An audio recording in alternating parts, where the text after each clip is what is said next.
She used me against my own family. That's what Mykelti Brown said, voice quivering, finally breaking the silence about what really happened between her and Robyn. Welcome back. Today's Sister Wives update isn't any update, but a shocking confession. For years, people believed Mykelti was Robyn's favorite, her ally, her bonus daughter. Behind the smiles and baby showers, though, something darker went on: emotional manipulation that turned Mykelti into a messenger, a pawn, and worst of all, a weapon against her own siblings.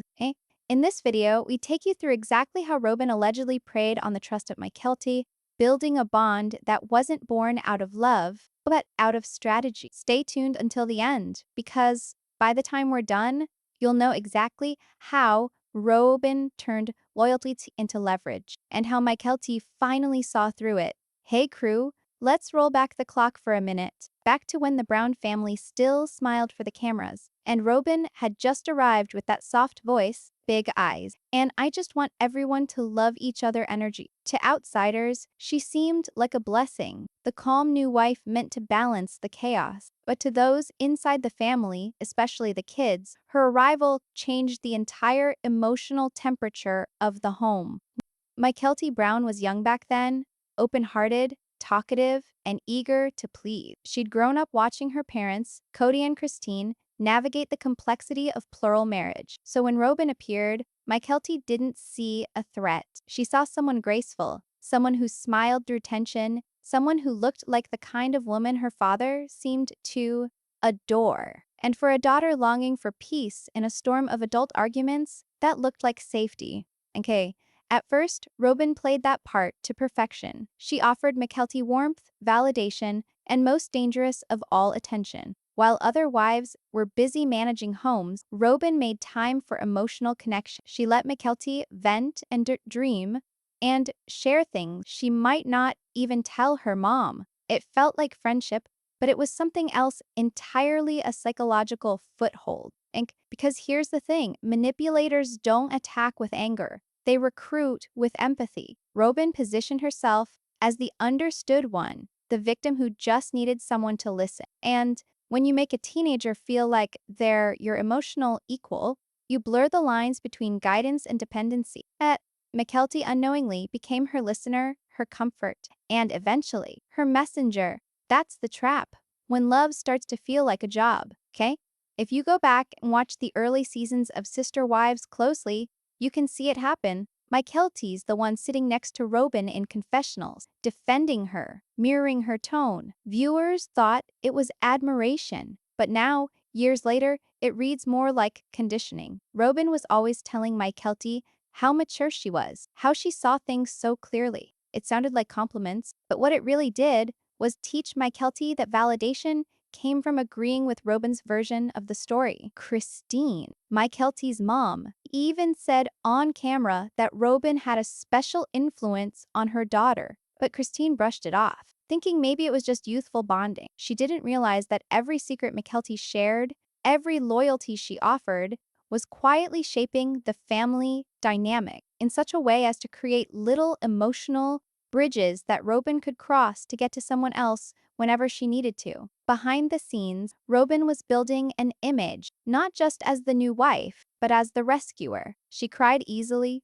apologized publicly, and always claimed she wanted harmony, but harmony under her control. When someone tried to challenge her, she'd retreat into tears, and someone like Mykelti, empathetic and young, would rush to defend her. Classic triangulation: a person forms a bond with someone who is vulnerable and then takes advantage of that bond to deliver a message, an excuse, or emotional leverage to another person. Robyn didn't have to argue with Christine or Janelle directly because she had Mykelti to do it for her. Then, even, yick, think about it. When Kody and Robyn began facing backlash from the family due to favoritism issues, who was doing the loudest defending? Mykelti. When the boys rebelled against Kody's decisions during the pandemic, who tried to calm the storm by relaying messages between sides? Again, Mykelti, but loyalty is a heavy crown when you don't know you're wearing it. Mykelti thought she was helping keep the family together, or she didn't see that every message she carried, every justification she offered, only deepened the division between her siblings and Robyn. Sometimes being the peacekeeper just means you're holding the grenade for someone else. And Robyn knew exactly what she was doing. She spoke softly, always framing herself as misunderstood. Kent, I just wish they'd see I'm trying, she'd say, a line that sounds harmless but plants guilt in the listener's heart. Mykelti, young and compassionate, internalized that guilt. She wanted to fix it. She wanted to be the one who could finally make everyone happy. But that's how the trap works. You don't notice the bars until you try to leave, okay? As the seasons went on, Mykelti had kids of her own, and the emotional fog began to clear. She started to see inconsistency, quiet manipulations, the way Robyn's empathy so often came with condition. Being chosen by Robyn wasn't an honor, it was a strategy, okay? The closer you were to Robyn, the easier you were to use. We'll unpack how Robyn used that connection to turn Mykelti into her emotional courier, delivering messages that would wound her own brothers, sicked Piet, spied, and realizing too late she was just another pawn in Robyn's quiet war for control. And stay tuned, crew, because the Christmas fight that tore the family apart wasn't about gifts, it was about power. Ken crew? Here's where things start to sting. Because what looked like kindness between Robyn and Mykelti slowly twisted into K.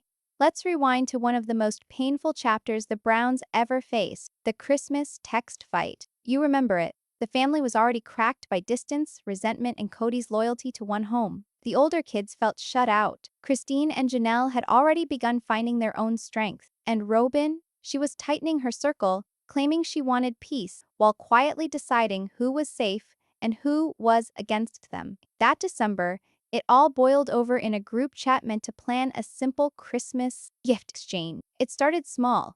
The kids were trying to coordinate something nice, a reminder that family still mattered. But soon, words turned sharp. Someone mentioned how Robyn and Kody hadn't been around much. Another sibling expressed hurt. And just like that, what should have been a warm conversation turned into a cold war of text bubbles. Now imagine this, Mykelti sitting at home, new baby in her arms, trying to navigate both love and loyalty. Her siblings, whom she adores, were on one side, while Robyn and Kody were still her father and second mom. Suddenly, a message comes through from Robyn, one not of comfort, but of duty. Robyn tells her in so many words that the family isn't doing Christmas together, that Kody's hurt, that it's too toxic. And instead of delivering that message herself, Robyn makes Mykelti send it. Okay, so Mykelti types out the words she didn't write ahumka, words she didn't even believe in Ambuk, and hits send it.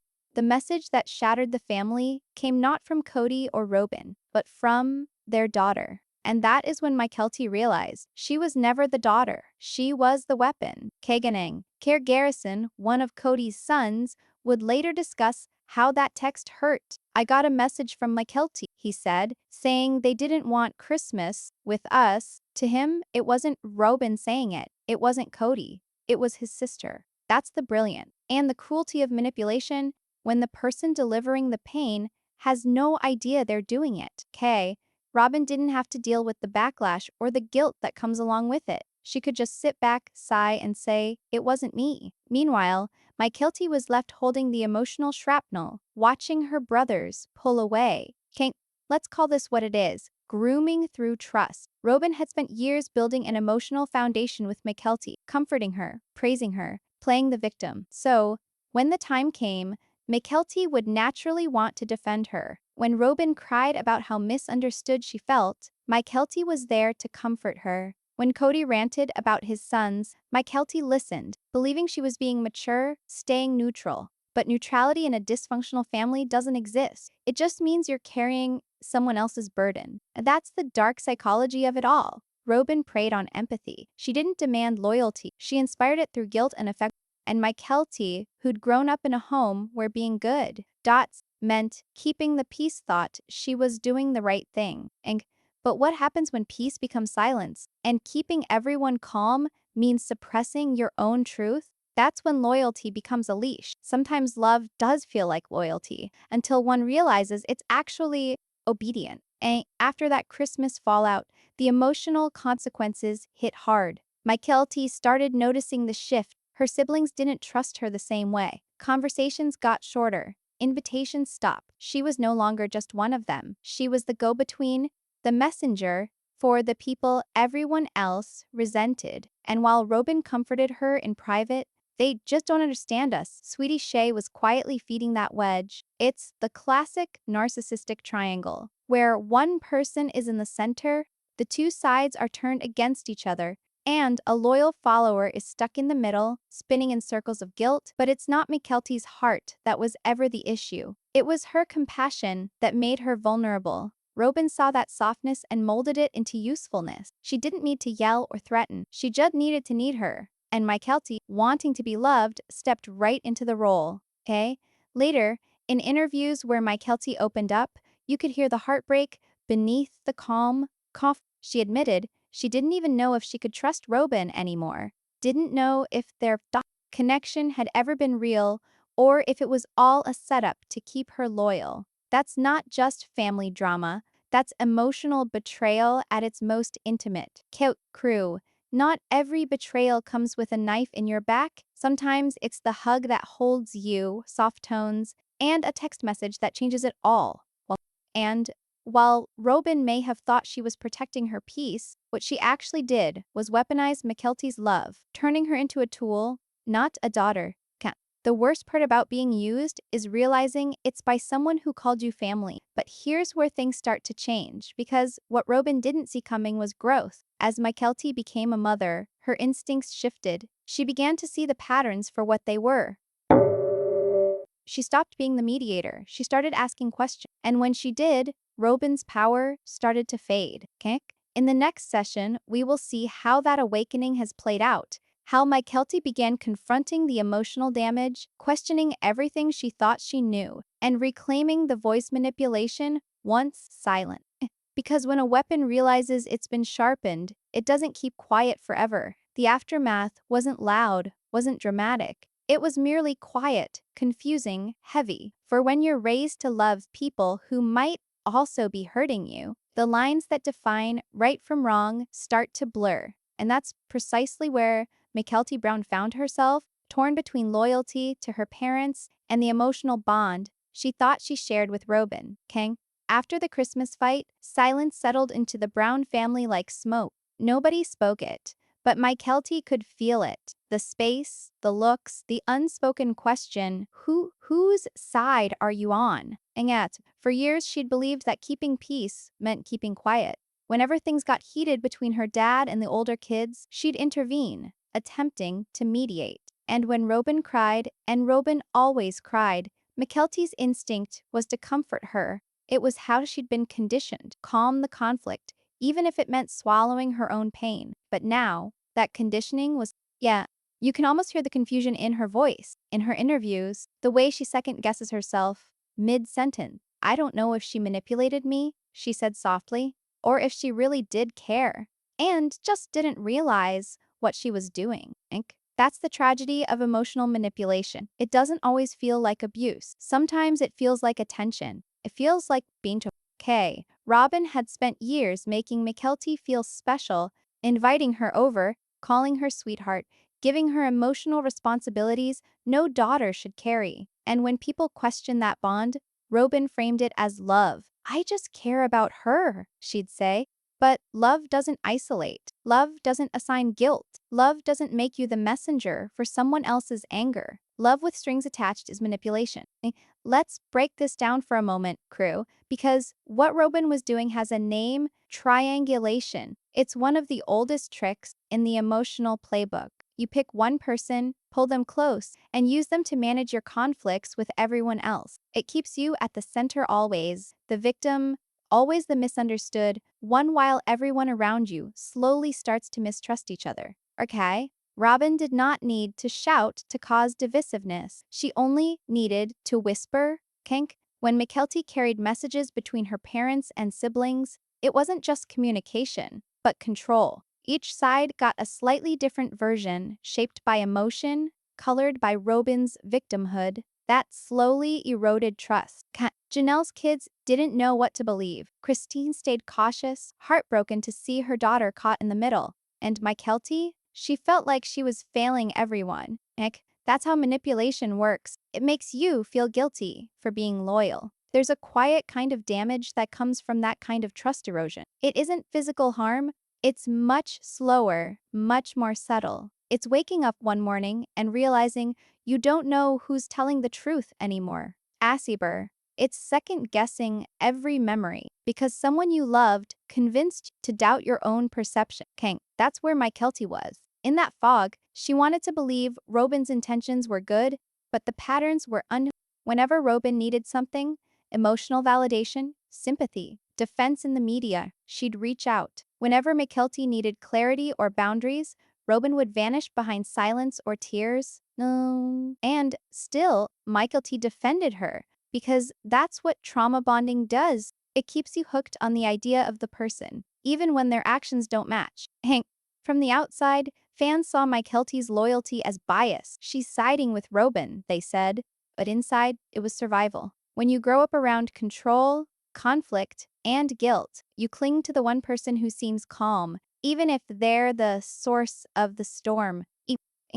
In so many ways, Robyn represented everything Mykelti thought a good wife and mother should be: patient, composed, spiritual, and that image made it impossible for her to recognize the manipulation beneath. Because how could the nice one be the one doing harm? Okay? The hardest people to see clearly are often the ones behind the mask of kindness. Okay? This is the classic psychological gaslight erosion, slow breakdown of self-trust. The sweetness of Robyn wasn't random but strategic. Every "I'm proud of you" was reinforcement, and every "you understand me better than they do" was a test. Mykelti got emotionally trained to perceive the approval of Robyn as moral correctness, and that's a powerful leash. But something slowly began to shift following Garrison's death. Pain has a way of burning away illusions. Mykelti started reflecting not on what Robyn said, but how she felt around her. The unease, the confusion, the guilt. And for the first time, she realized that love shouldn't feel like walking on eggshells. Kek. She started talking less, watching more. Patterns became clearer.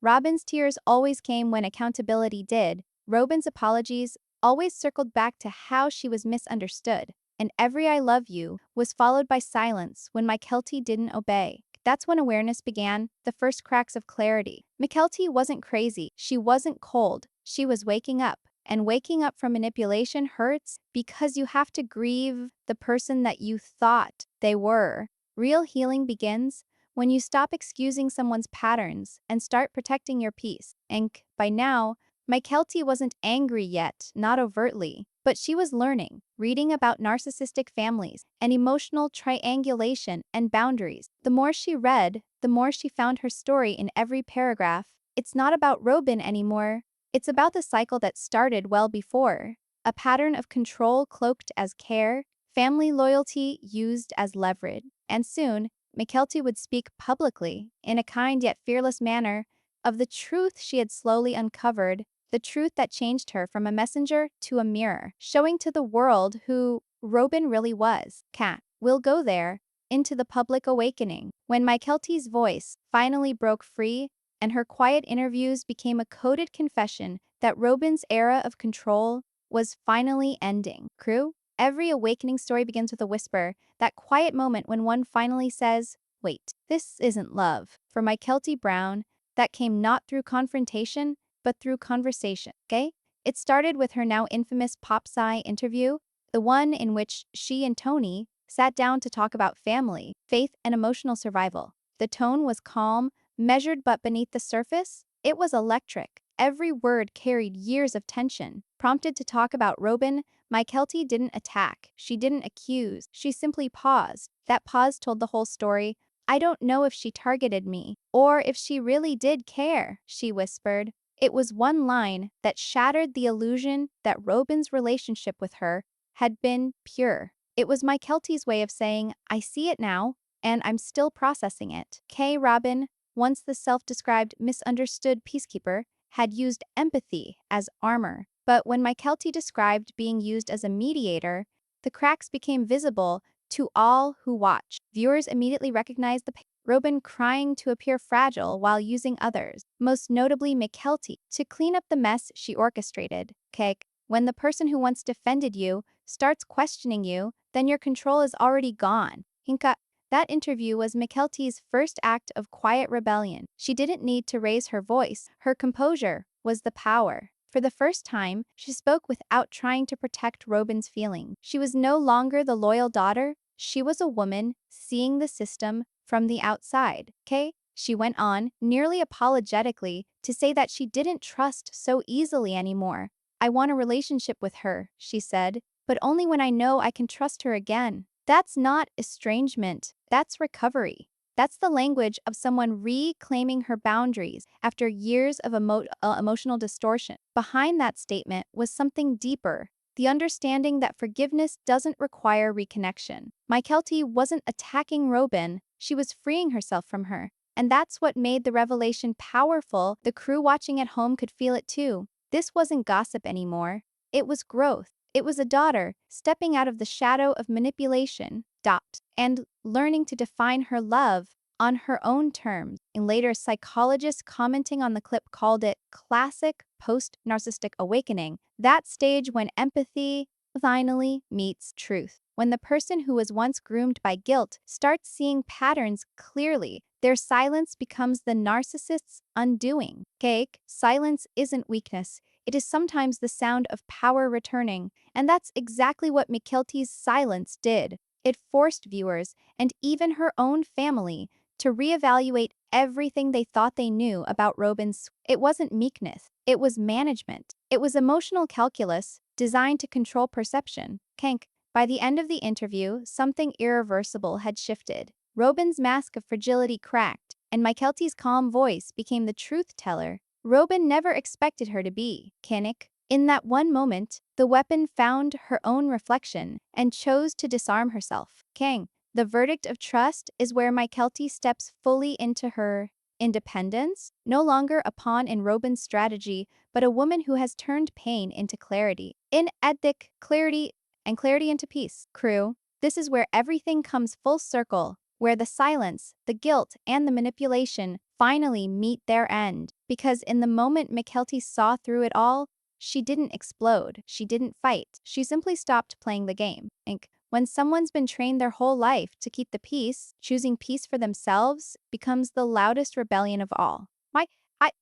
Mykelti's final act wasn't a confrontation with Robyn, it was distant. She didn't rush to defend her anymore, wasn't acting as the family's bridge anymore. The group chats went silent, the phone calls slowed, and for the very first time, Robyn's emotional reach didn't extend through her. That is the real verdict, not from a judge or from the court, but from life itself. The truth comes out, and in this case, it came through self-awareness. Mykelti realized that love without respect is just masked control, and when control is gone, manipulation starves. Kank, when you stop reacting, manipulators lose their power. These days, when Mykelti speaks about her family, there's a calmness, not the frantic energy of defense, but the steady voice of someone who's done explaining. She still loves her dad. She still values family, but now she loves from a distance that protects her peace. Kang. As for Robyn, her quietness in the recent seasons says it all. Sure, she plays the poor, misunderstood matriarch, but without her emotional messengers, she has faded into the background. Mykelti stepping away wasn't just a boundary, it was a domino that shifted the whole family dynamic. You crew, it wasn't easy what Mykelti did. It takes courage to walk away from manipulation disguised as care. It takes strength to stand up and speak out, knowing you'll be misunderstood. And to forgive without forgetting, that's growth. Because at the end of the day, healing isn't about proving who was wrong, it's about reclaiming who you are. The weapon became a witness, and that's how the story changed. So, crew, what do you think? Was Robyn's bond with Mykelti ever real, or was it always strategic? Drop your thoughts below. I'm reading every one. And remember, sometimes the quietest people carry the loudest truth. See you in the next one.